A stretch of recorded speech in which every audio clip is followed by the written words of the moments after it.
AITA for walking out of Christmas dinner after my parents gave my sister a car. Growing up, my older sister, Rachel, was always the golden child. She was 3 years older than me and seemed to shine in my parents' eyes from the moment she was born. I was the quieter, more independent one, content to play by myself or spend time with my books. But as we grew up, the favoritism became more and more apparent. Rachel got the best clothes, the trendy ones that everyone in school envied.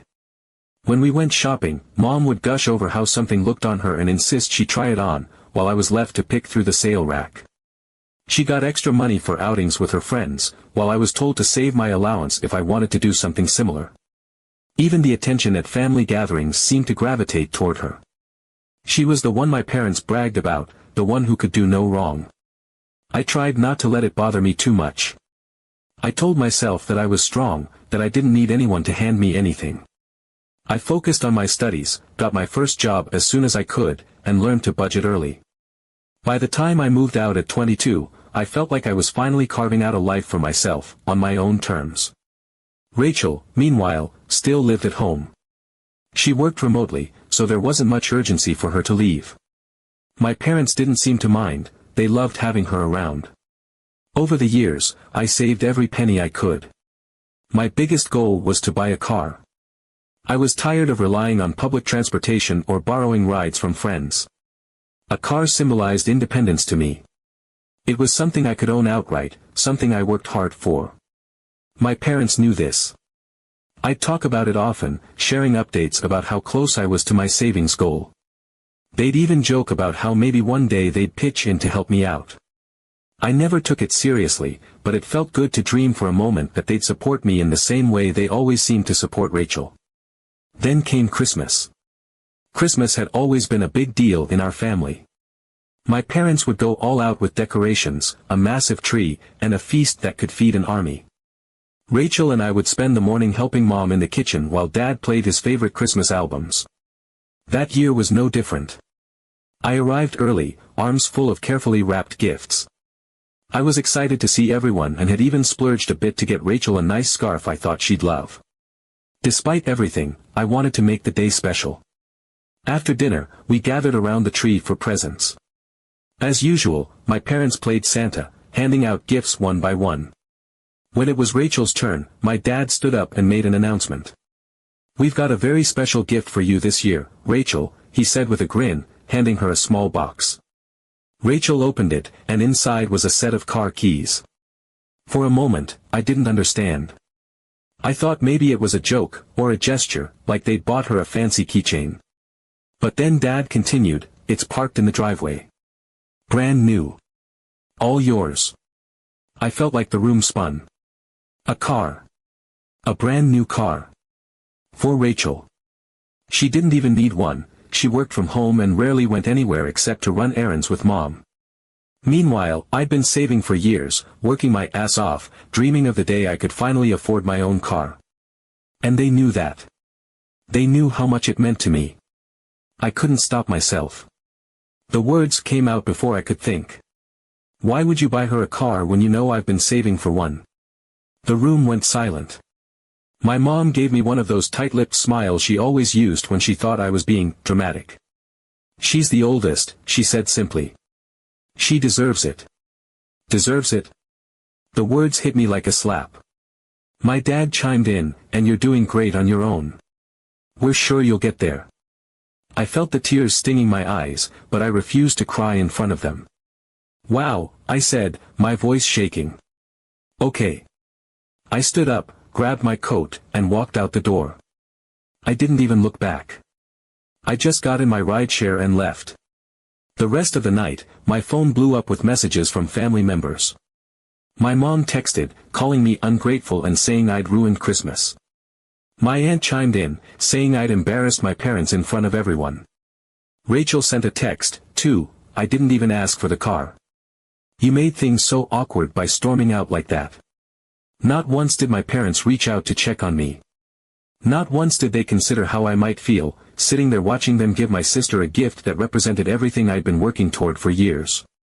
Instead, they made me the villain for leaving. Update 1. After that disastrous Christmas, I went low contact with my family. The emotional toll of that night lingered for weeks, and I knew I needed time to process everything. My family had always treated me as if I were the self-sufficient one, capable of handling everything without their support. But that night had driven home just how little they valued my efforts or even acknowledged my struggles. I wasn't just the independent one, I was the overlooked one, the one they assumed could fend for herself because they were too busy propping up Rachel. Rachel, unsurprisingly, tried reaching out a few more times. Her messages all carried the same undertone: I didn't ask for the car, but you overreacted. She seemed intent on shifting the narrative, as though I'd been the unreasonable one for feeling hurt. There was no apology, no attempt at understanding. Just the same dismissive, self-centered attitude I had come to expect. I stopped replying to her texts. I didn't have the energy to engage in another cycle of justifying my feelings while she refused to acknowledge them. 2 weeks after Christmas, my dad called me out of the blue. I hesitated before answering. Part of me hoped he was finally reaching out to apologize, but deep down, I knew better. My dad wasn't the type to admit fault, especially when it came to his treatment of Rachel versus me. Sure enough, the conversation wasn't about Christmas at all.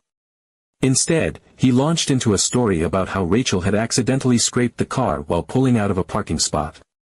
The damage, according to him, was pretty bad, a dent and some scratches that would cost a few $100s to fix.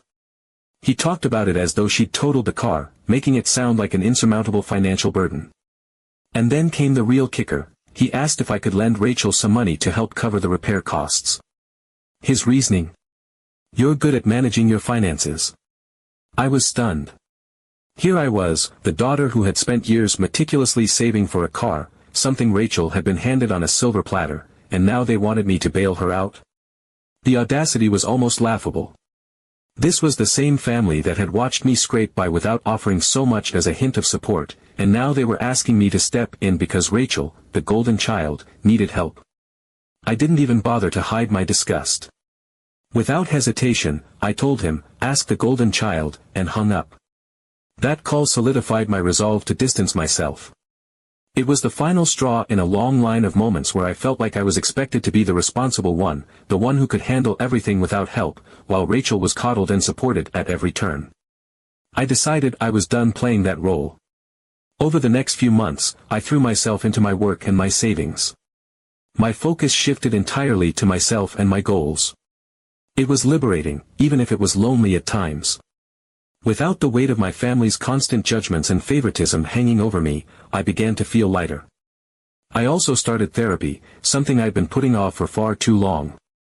My therapist helped me unpack years of resentment and hurt that I hadn't fully acknowledged. She showed me how to set boundaries, how to prioritize my own well-being, and, most importantly, how to stop seeking validation from people who had never been willing to give it. Therapy wasn't an easy process. Confronting my feelings meant reliving a lot of painful memories, moments where I'd felt invisible in my own family. But it also helped me see how much strength I'd developed over the years. I realized that I didn't need their approval. I had built a life for myself without their help, and I was capable of continuing to do so. Then, in March, it finally happened.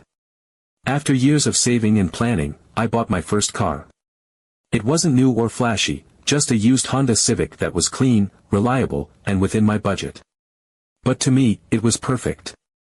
Sitting behind the wheel for the first time, I felt a wave of emotions that I hadn't expected. Pride, relief, even a little disbelief. I had done this.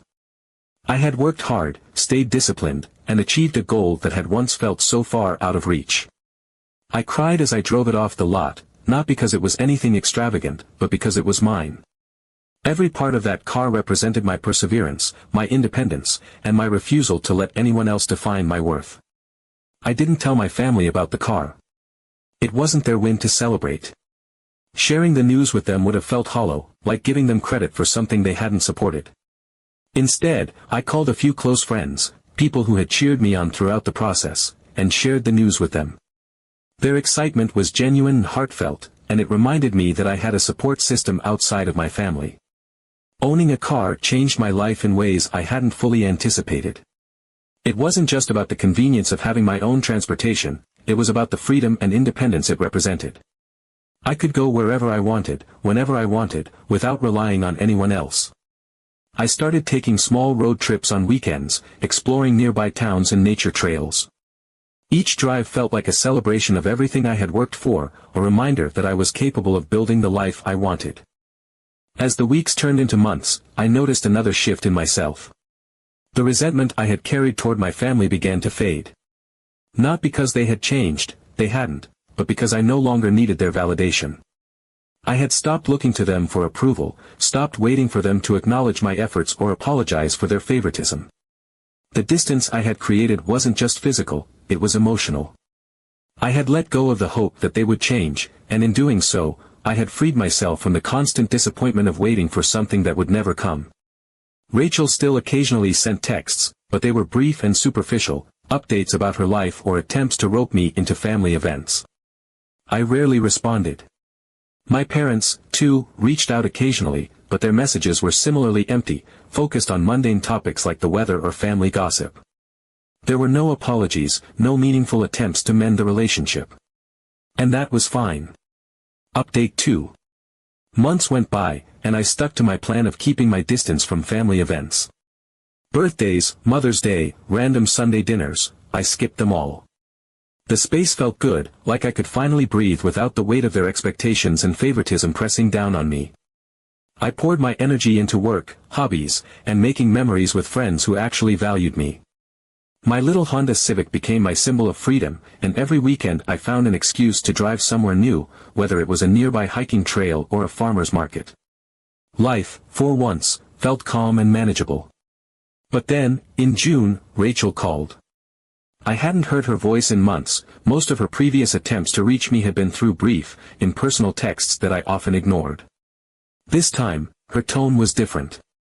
She sounded upset, almost defeated. Out of sheer curiosity, I answered. She asked if we could meet up for coffee, saying she had something important to talk about. I hesitated. Part of me wanted to shut her down, to protect the peace I'd worked so hard to build. But another part of me was intrigued. What could Rachel, the golden child, possibly have to say to me that couldn't wait? So, I agreed. When I walked into the cafe, I almost didn't recognize her at first. Rachel had always been the polished one, the one who showed up looking like she had her life perfectly together, with her immaculate hair and flawless makeup. But today, she looked different. Tired. Frazzled. There were faint dark circles under her eyes, and her usual air of smug confidence seemed to have vanished. She was fidgeting with her cup when I approached the table, her fingers nervously tapping against the ceramic like she couldn't quite figure out how to start the conversation. When she finally spoke, her words caught me completely off guard. She told me that the car, the brand new, shiny vehicle that had caused so much tension between us, wasn't actually hers. It was in our parents' name. That little detail had been conveniently left out during the Christmas reveal. And as it turned out, there were strings attached. A lot of strings. She explained how Mom and Dad had been using her as their personal chauffeur. Grocery runs, doctor's appointments, picking up random items from the hardware store, she had become their go-to driver for every little errand. At first, she thought she was just helping out, but it quickly became clear that she had no say in the matter. They treated the car like it was theirs, dictating when and how it could be used. If she wanted to go somewhere for herself, she had to clear it with them first. On top of that, they'd started asking her for money to help cover the insurance costs. This, despite their earlier promise that they would handle all the expenses. Rachel admitted that she tried to push back, but their guilt trips were relentless. Every time she resisted, they'd remind her of how lucky she was to have been given a car in the first place. It didn't matter that she hadn't asked for it or that the gift had come with so many conditions, it felt more like a burden than a blessing. As I listened, a strange mix of emotions swirled inside me. Part of me wanted to laugh, to revel in the irony of it all. This was the same sister who had basked in their favoritism for years, who had brushed off my feelings as if they were insignificant. And now, here she was, realizing that their so-called generosity came at a price. A big part of me wanted to say, karma. But I didn't. Instead, I just listened. She kept going, her voice tinged with frustration in something that sounded a lot like regret. She admitted that she felt trapped, like she was being manipulated into staying under their thumb. "I think they only gave me the car to keep me around," she said at one point, her words heavy with resignation. "And I hate it. I feel like a chauffeur." It was a startling moment of honesty, one I hadn't expected from her. For the first time, she seemed to be seeing our parents in a different light. She wasn't just the favored child anymore, she was the one stuck paying the price for their control. And maybe, just maybe, she was starting to understand why I had been so angry. When she finished, I asked her why she was telling me all of this. She shrugged, looking down at her cup like she couldn't meet my eyes. "I guess I realized they're not as perfect as I thought," she said softly. "And maybe you were right to be angry." It wasn't a full apology. It wasn't the heartfelt acknowledgement I had secretly longed for all these years. But it was something. A crack in the facade. A glimpse of self-awareness from someone who had always seemed so oblivious to the impact her actions, and our parents' favoritism, had on me. I told her she needed to stand up to them, to set boundaries and take control of her own life. But I didn't offer to help. I wasn't interested in playing the savior, not for her and certainly not for our parents. I had spent too much of my life trying to shoulder responsibilities that weren't mine, trying to fix problems that other people had created. This was her mess to deal with, not mine. After we parted ways, I felt a strange sense of closure. Rachel's admission didn't erase the years of hurt or the resentment I'd carried, but it did validate something I had always known deep down: the pedestal our parents had placed her on wasn't as stable as it seemed. Their favoritism had always been conditional, their generosity a means of maintaining control. And now, Rachel was experiencing that firsthand. Update 3. By the time Christmas rolled around again, I had settled into a rhythm of life that didn't include my parents. I hadn't completely cut ties, but I'd kept them at arm's length, communicating only when absolutely necessary. Rachel and I were still rebuilding whatever relationship we could salvage, though it wasn't without its awkwardness. She was trying, and I could see that, but the years of resentment between us didn't just disappear overnight. Despite that, she called me a few weeks before Christmas and asked if I'd consider coming to the family gathering. She said things had changed. She said our parents were trying to make amends, that they wanted to smooth things over after everything that had happened. I was skeptical, of course. I'd heard similar words before, promises of change that never materialized. But Rachel sounded hopeful in a way I hadn't heard before. Against my better judgment, I agreed. Maybe I wanted to believe that change was possible, or maybe I was just curious to see if they would even try. When I arrived at the house on Christmas Eve, everything felt strangely normal. My parents greeted me warmly, their smiles a little too wide, their voices a little too cheerful, like they were overcompensating. Rachel was there, bustling around the kitchen, and for a moment, I let myself think that maybe this time would be different. The evening started off fine. We exchanged pleasantries over appetizers, and my parents were unusually polite, even asking questions about my job and my car like they genuinely cared. I thought, maybe, just maybe, Rachel was right. But then dinner happened. We were halfway through the meal when my dad cleared his throat in that deliberate way he always did before making some sort of announcement. Everyone stopped eating and looked at him. He glanced at Rachel, then said, "We've decided to sell the car." The words hung in the air like a bombshell. Rachel's fork clattered against her plate as she froze, staring at him in disbelief. "You're what?" she managed to get out, her voice a mix of shock and anger. My mom jumped in before my dad could respond, her tone overly calm, like she was trying to downplay the situation. "We need the money for some house renovations," she said. "You can always use the family car if you need to go somewhere." It was like watching the floor drop out from under Rachel. Her face went pale, and for a moment, it looked like she was going to explode.